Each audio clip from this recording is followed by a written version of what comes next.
السلام علیکم۔ خلیفہ مامون اور زمین کی پیمائش۔ یہ واقعہ ہاؤس آف وزڈم اور the Islamic sciences and the making of European renaissance نامی کتب میں مفصلاً مذکور ہے۔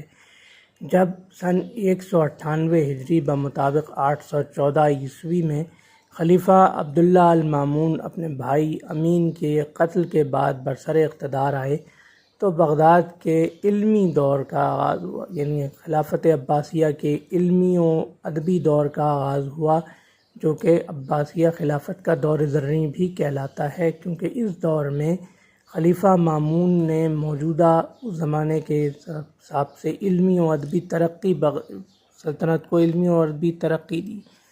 کئی زبانوں کے تراجم اور علمی ذخائر کو عربی میں منتقل کرنے کے لیے بیت الحکمت قائم کیا، جس کا واقعہ میں بیت الحکمت کے نام سے اپنی ویڈیو میں بیان پہلے ہی کر چکا ہوں۔ آج کی میری ویڈیو کا موضوع ہے زمین کی پیمائش۔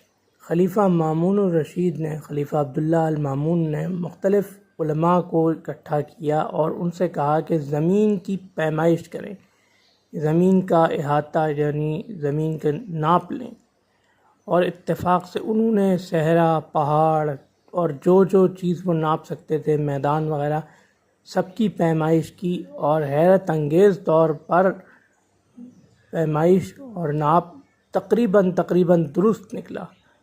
تو یہ واقعہ خلیفہ مامون الرشید کی علم دوستی اور خاص طور پر سائنسی علوم سے وابستگی کا بین ثبوت ہے۔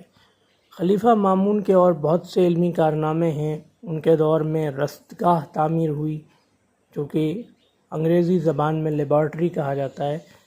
اس میں ستاروں اور سیاروں کے متعلق علم اور تجربات وغیرہ ہوتے تھے۔ تو اور ایک نہیں بلکہ کئی رصدگاہیں تعمیر ہوئیں، کئی لیبارٹریز تعمیر ہوئیں، کئی بڑے بڑے علماء مامون نے اپنے دربار میں ملازم رکھے، جو عجمی زبان کے علماء کی کتب کو ترجمہ کرتے اور عربی زبان میں منتقل کرتے، اور اس کتاب کو پھر عام کیا جاتا، اس کی نقلیں وغیرہ کرا کے عام کیا جاتا۔ تو اسی طریقے سے مامون کے دور میں کئی علمی کارنامے ملتے ہیں۔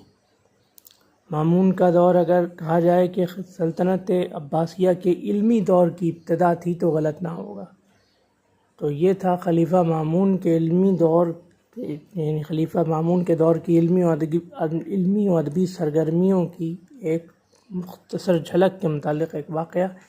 انشاءاللہ اگلی ویڈیو میں ہم خلیفہ مامون کے جانشین خلیفہ معتصم کے کسی واقعے پر تبصرہ کریں گے، کسی واقعے کے ساتھ حاضر خدمت ہوں گے۔ اللہ حافظ۔